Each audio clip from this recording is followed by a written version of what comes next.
বাংলা কমিক্সের একচ্ছত্র সম্রাট নারায়ণ দেবনাথ। হাদাভোদা, নন্টে ফন্টে, পটল চাঁদ দি ম্যাজিশিয়ান, বাহাদুর বেড়াল কিংবা ডানপিটে খাদু আর কেমিক্যাল দাদু থেকে শুরু করে বিভিন্ন কমিক্স চরিত্র সৃষ্টি করে গেছেন নারায়ণ দেবনাথ। আজকের ভিডিওতে আপনাদের বলবো নারায়ণ দেবনাথের বর্ণময় জীবন কাহিনী। নারায়ণ দেবনাথের জীবনের শুরু থেকেই শুরু করা যাক। তার পৈতৃক নিবাস ছিল বাংলাদেশের মুন্সিগঞ্জের বিক্রমপুরে। যদিও তার জন্ম 1925 সালে পশ্চিমবঙ্গের হাওড়া জেলার শিবপুর অঞ্চলে। দ্বিতীয় বিশ্বযুদ্ধের ডামাডোলে পড়াশোনা শেষ করা হয়নি যদিও, কিন্তু যুদ্ধ শুরুর সময়ে তিনি ভর্তি হয়েছিলেন ইন্ডিয়ান আর্ট কলেজের পেন্টিং বিভাগে। আর সে কারণেই প্রাতিষ্ঠানিক শিক্ষা সম্পন্ন করতে না পারলেও অপার উৎসাহের সাথে রপ্ত করে ফেলেছিলেন আঁকাবুকির যাবতীয় কলাকৌশল এবং দর্শন। তাছাড়া পারিবারিক ব্যবসায় একটু আধটু স্বর্ণালঙ্কারের ডিজাইনও করতেন তিনি, যা তার ছবি আঁকার হাতকে আরও পাকিয়ে তুলেছিল। বিশ্বযুদ্ধ শেষ হবার পর ভাগ্যের খোঁজে নারায়ণ দেবনাথ নেমে পড়েন শিল্প সংস্কৃতির জগতে। তবে প্রথম দিকে তার চলার পথ খুব মসৃণ ছিল না। মনের মতন কাজ তো দূরস্থ, আঁকাআঁকি করে যে অন্তত খেয়ে পড়ে টিকে থাকবেন তেমন কোনো রাস্তাও খুঁজে পাচ্ছিলেন না তিনি। কিন্তু ওই যে একবার মাথায় ঢুকে গেছে শিল্পের পোকা, তাই শত কষ্ট সত্ত্বেও হার মানেননি নারায়ণ দেবনাথ। বেছে নেননি বিকল্প কোনো পেশাকে। যতদিন মন ভরানোর মতন কাজ না পান ততদিন প্রসাধন সামগ্রীর লোগো, মাস্টেড আর সিনেমা কোম্পানির বিভিন্ন লিফলেটের কাজ করে যেতেন তিনি। এরই ফাঁকে ত্রিবেণীর বাংলা অনুবাদও করে ফেললেন একটি অলঙ্করণে। আর সেখান থেকেই ঠিক করে ফেলা এমন কিছু একদিন করবেন নিয়মিতভাবে। এরপর একদিন নারায়ণবাবুর হাতে এসে পড়ল শুকতারা পত্রিকা। তার জীবনে ইউরেকা মুহূর্ত সেটি, কারণ এমন সুন্দর একটি পত্রিকাতেই যে কাজ করা তার আজন্ম স্বপ্ন। সেই স্বপ্ন পূরণের সুযোগও হাতের মুঠোয় চলে এলো বছর দুয়েকের মধ্যেই। একদিন কলেজ স্ট্রিটের বইপাড়ায় কাজ করতে গিয়ে জানতে পারলেন শুকতারা পত্রিকাটি বের করে দেব সাহিত্য কুটির নামের প্রকাশনা সংস্থা।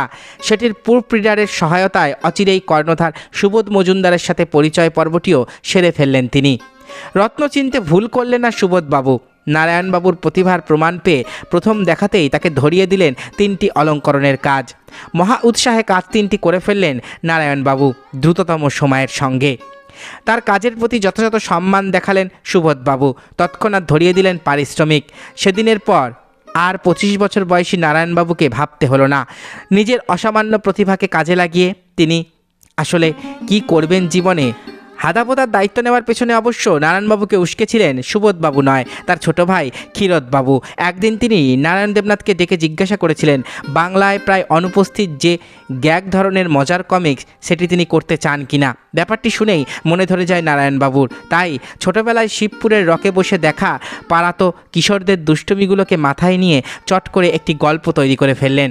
আর সেগুলোকে খাপে খাপে বসিয়ে হাদাভোদার চরিত্রে তৈরি হয়ে গেল হাদাভোদার কাহিনী। হাদাভোদা ছাড়াও নারায়ণবাবুর সৃষ্টির তালিকায় রয়েছে বেশ কিছু কালোজয়ী কমিক স্ট্রিপ। এদের মধ্যে প্রথম আত্মপ্রকাশ ঘটে বাটুল দি গ্রেটের।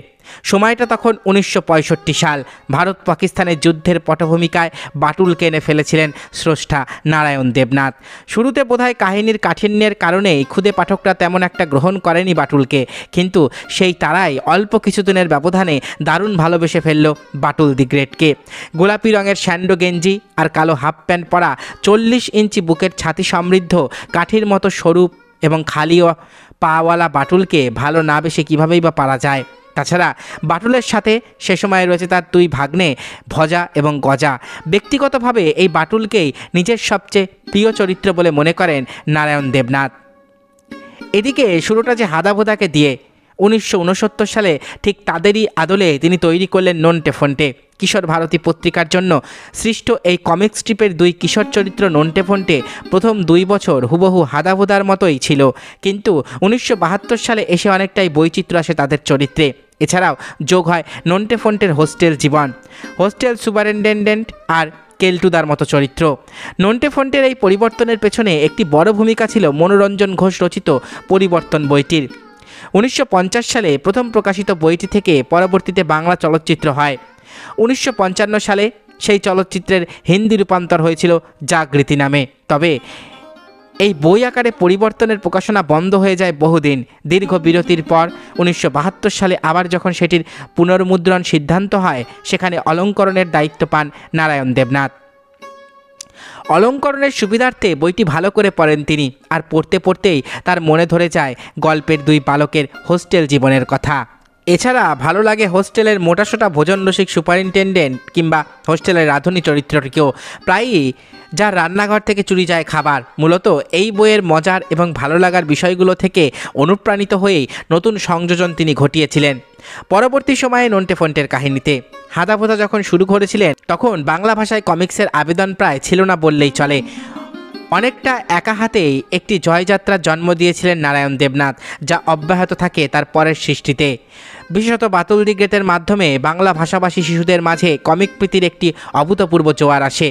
প্রথম দিকে কয়েকটি একই রকম চরিত্র নির্মাণের পর নারায়ণবাবু উদ্যোগী হন ভিন্ন ভিন্ন স্বাদের চরিত্রদের নিয়ে পরীক্ষা করতে। যেমন পটলচাঁদ চরিত্র, একজন জাদুকরের যে তার মেধা দিয়ে পড়াতো, সব সমস্যার সমাধান করে দিত, কিংবা বাহাদুর বিড়াল, যা 1982 সালে সৃষ্ট, খুবই অদ্ভুত এবং বুদ্ধিমান একটি প্রাণী, যা তার নিজের জন্যই বারবার কাল হয়ে দাঁড়ায়।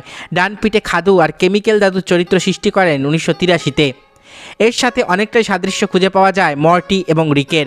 বটুকলাল নামের এক স্কুল শিক্ষকের চরিত্র সৃষ্টি করলেন 1984-তে, যিনি ছিলেন খুব পেটুক। কয়েকটি কমিক্সের মাধ্যমেও আলোড়ন তুললেন নারায়ণবাবু। এর মধ্যে উল্লেখযোগ্য হলো গোয়েন্দা কৌশিক রায়কে নিয়ে তার লেখা 10টি ধারাবাহিক গল্প এবং দিলীপ চট্টোপাধ্যায়কে নিয়ে লেখা ইন্দ্রজিৎ এবং ব্ল্যাক ডায়মন্ড। গোয়েন্দা কৌশিক রায়ের প্রথম আবির্ভাব ঘটেছিল 1975 সালে সরপরাজের দ্বীপে গল্পের মধ্য দিয়ে। বাংলা সাহিত্যে এখনও কমিক শিল্পীদের খুব একটা সম্মান দেওয়া হয় না। কবি, গল্পকার, উপন্যাসিক, গীতিকারদের থেকে অনেকটা দূরের প্রান্তেই অবস্থান তাদের। কিন্তু নারায়ণবাবু নিজেকে কমিক আর্টিস্টের থেকে শিশু সাহিত্যিক বলতেই বেশি ভালোবাসতেন, কারণ তিনি তো শুধু আঁকেননি, লিখেছেন গল্পও। বরং বলা যায় একই সাথে গল্প লেখা এবং আঁকার ডবল ডিউটি পালন করেছেন নারায়ণ দেবনাথ। ফলে সাহিত্য অঙ্গনে তার অবদান যে কোনো অংশে কম নয়। এইসব অবদানের স্বীকৃতি তিনি পেয়েছেন। একে একে মিলেছে সাহিত্য একাডেমি পুরস্কার, বিদ্যাসাগর পুরস্কার, পশ্চিমবঙ্গ সরকারের বঙ্গবিভূষণ সম্মাননা।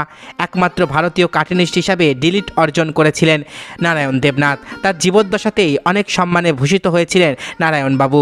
তবু কি তার কোনো অতৃপ্তি ছিল, মনে কোনো ক্ষোভ ছিল? যত মানুষ চেনে সুনীল গঙ্গোপাধ্যায়ের মতো সাহিত্যিককে কিংবা সত্যজিৎ রায়ের মতো চলচ্চিত্র নির্মাতাকে, তার সৃষ্টিগুলোকেও কি বিশ্বব্যাপী ছড়িয়ে দেওয়া যেত না? নারায়ণবাবু জীবনীকার শান্তনু ঘোষ বলেছেন, নারায়ণবাবুর কাছে কমিক ছিল 9টা 5টা ডিউটির মতো। তিনি এটাকে কখনোই খুব মহান কোনো অর্জন হিসাবে দেখেননি, যেটির কোনো প্রামাণ্য দলিল বা সম্মানের প্রয়োজন। প্রাপ্য স্বীকৃতিটা তার জীবনে অনেক দেরি করে এসেছে, কিন্তু তাই বলে তিনি কখনো নিজের রাস্তা থেকে সরে গিয়ে সেসবের পেছনে ছোটেননি। অবশ্য নারায়ণবাবু নিজের মনে কোনো অসন্তোষের জায়গা না থাকলেও তার জীবনীকার বলেছেন, কেননা নন্টে ফন্টের 50 বছর পূর্তিটাও অনেকটা নীরবে নিভৃতেই হয়েছে। সরকারি বা বেসরকারি কোনো সংগঠনই এগিয়ে আসেনি তার বিশেষ মাইল ফলক উদযাপন করতে। সত্যি সত্যি কাগজে কলমের স্বীকৃতির বাইরে আরও কিছু বোধহয় একজন সৃষ্টিশীল মানুষের প্রাপ্য, যা থেকে 95 বছর অতিক্রান্ত করেও নারায়ণ দেবনাথ বঞ্চিতই ছিলেন।